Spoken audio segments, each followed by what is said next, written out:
नमस्कार दोस्तों। आज हम पढ़ने वाले हैं टेम्परेचर स्ट्रेसेज।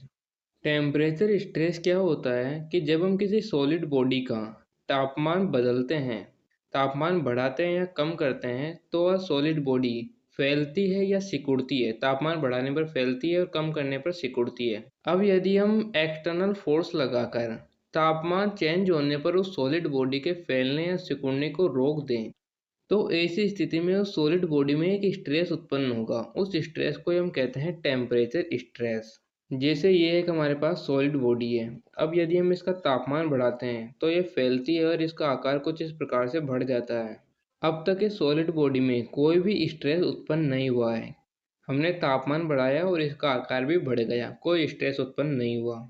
लेकिन अब दूसरा केस देखिए, यदि हम इसका तापमान बढ़ाते हैं और इसके दोनों सिरों पर एक दीवार लगाकर इसे बढ़ने से रोक देते हैं, तो क्या होगा कि इसमें एक स्ट्रेस उत्पन्न होगा। उस स्ट्रेस को हम कहेंगे टेम्परेचर स्ट्रेस।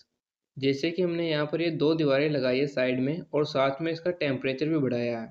तो टेम्परेचर बढ़ने के कारण क्या होगा कि ये वस्तु अपना आकार बढ़ाना चाहेगी, लेकिन दोनों सिरों पर दीवार होने की वजह से अपना आकार बढ़ा नहीं पाएगी। तो इसमें एक स्ट्रेस उत्पन्न होगा। ये ठीक वैसा ही है जैसा यदि आपको बहुत अधिक गुस्सा आ रहा है तो आप क्या करोगे कि आप चीज़ों को तोड़ना चाहोगे या किसी को पीटना चाहोगे। अब ऐसी स्थिति में यदि कोई आपसे दुगना बलशाली व्यक्ति आपको कसकर पकड़ ले और कुछ भी करने से रोक दे, तो ऐसी स्थिति में आपके बॉडी में एक स्ट्रेस उत्पन्न होगा जो उस व्यक्ति को हटाने की कोशिश करेगा। उस स्ट्रेस को हम कहते हैं टेम्परेचर स्ट्रेस। ये स्ट्रेस हमने टेम्परेचर बढ़ने पर दिखाया। अब यदि हम इसका टेम्परेचर घटाते हैं तो वस्तु क्या होगी, सिकुड़ना चाहेगी। और यदि ऐसे केस में हम इसके दोनों सिरों को पकड़ लें, इसे सिकुड़ने से रोक दें, तब भी इसमें एक स्ट्रेस उत्पन्न होगा। उस स्ट्रेस को भी हम कहेंगे टेम्परेचर स्ट्रेस। मतलब टेम्परेचर स्ट्रेस टेम्परेचर चेंज होने पर उत्पन्न होता है। चाहे टेम्परेचर बढ़े या टेम्परेचर घटे, दोनों ही स्थितियों में यदि हम वस्तु को फैलने या सिकुड़ने से रोकेंगे तो उसमें स्ट्रेस उत्पन्न होगा और उसी स्ट्रेस को हम बोलेंगे टेम्परेचर स्ट्रेस। अब यदि सॉलिड बॉडी के एक्सपेंशन या कॉन्ट्रैक्शन को पूरी तरह से रोक दिया जाए, तो उस स्थिति में सॉलिड बॉडी में जो स्ट्रेस उत्पन्न होता है, जो टेम्परेचर स्ट्रेस उत्पन्न होता है, उस टेम्परेचर स्ट्रेस को निकालने के लिए हमारे पास एक फॉर्मूला है। Sigma is equal to e into A into del T.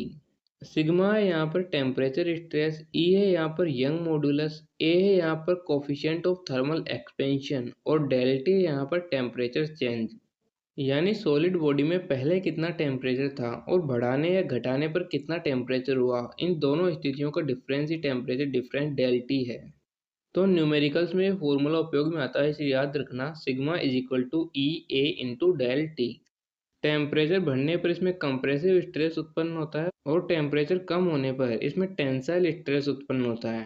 Temperature बढ़ने पर कंप्रेसिव स्ट्रेस उत्पन्न क्यों होता है? क्योंकि टेम्परेचर बढ़ने पर वस्तु बढ़ना चाहती है और यदि हम साइड में से इसे रोक दें तो ये कंप्रेस होने लगेगी, इसीलिए इसमें कंप्रेसिव स्ट्रेस उत्पन्न होगा। और टेम्परेचर कम होने पर टेंसाइल स्ट्रेस उत्पन्न होता है। टेम्परेचर कम होने पर टेंसाइल स्ट्रेस उत्पन्न क्यों होता है? क्योंकि टेम्परेचर कम होने पर वस्तु सिकुड़ना चाहती है। अब यदि ऐसी स्थिति में वस्तु के दोनों सिरों को पकड़कर उसे सिकुड़ने से रोक लिया जाए तो वस्तु खिंचने लगेगी, इसीलिए उसमें टेंसाइल यानी कि खिंचाव वाला स्ट्रेस उत्पन्न होगा।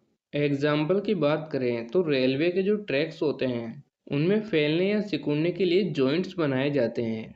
यदि ये जॉइंट्स नहीं बनाए जाएं तो क्या होगा कि गर्मियों में जब रेलवे ट्रैक्स का तापमान बढ़ेगा तो रेलवे ट्रैक अपने आकार को बढ़ाना चाहेंगे। अब यदि ऐसी स्थिति में उन्हें अपना आकार बढ़ाने की जगह ना मिले तो क्या होगा कि उनमें बकलिंग हो जाएगी, वो टेढ़े मेढ़े हो जाएंगे। जो बड़े बड़े पुल या ब्रिज होते हैं उनमें भी एक्सपेंशन और कॉन्ट्रैक्शन जॉइंट्स बनाए जाते हैं, क्योंकि गर्मियों के तापमान के कारण पुल का आकार बढ़ने लगता है। अब यदि ऐसी स्थिति में ये जॉइंट्स ना हो तो पुल को अपने आकार को बढ़ाने के लिए जगह नहीं मिलेगी और ऐसी स्थिति में क्या होगा कि पुल में क्रैक्स उत्पन्न हो जाएंगे। और जब सर्दियों में तापमान कम होता है उस स्थिति में भी पुल अपने आकार को कम करने की कोशिश करता है। अब यदि ऐसी स्थिति में ये जॉइंट्स ना हो तो क्या होगा कि पुल अपने आकार को कम करने की कोशिश करेगा लेकिन कर नहीं पाएगा, क्योंकि पूरा का पूरा ब्रिज एक सिंगल संरचना होगी। और ऐसी स्थिति में यदि ये सिकुड़ने की कोशिश करेगा तो भी इसमें क्रैक्स उत्पन्न होंगे। तो इन दोनों ही स्थितियों में क्रैक से बचने के लिए हम ये जॉइंट्स बनाते हैं। ताकि पुल आसानी से एक्सपेंड या कॉन्ट्रैक्ट हो सके। बिजली की बड़ी-बड़ी लाइनों में आपने देखा होगा कि जो बिजली के तार होते हैं वो कुछ ढीले या झुके हुए होते हैं।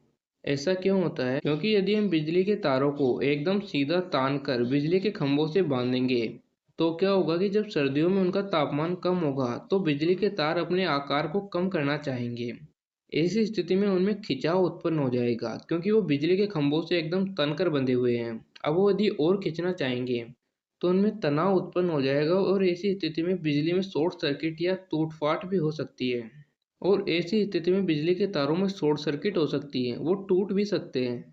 और यदि गर्मियों में तापमान बढ़ेगा तो भी बिजली के तार अपने आकार को बढ़ाना चाहेंगे और ऐसी स्थिति में यदि उन तारों को भरने के लिए जगह नहीं मिलेगी तो भी उनमें शॉर्ट सर्किट हो सकता है। इसी स्थिति से बचने के लिए दो खंभों में बिजली का तार बांधने से पहले उनमें एक झुकाव रखा जाता है।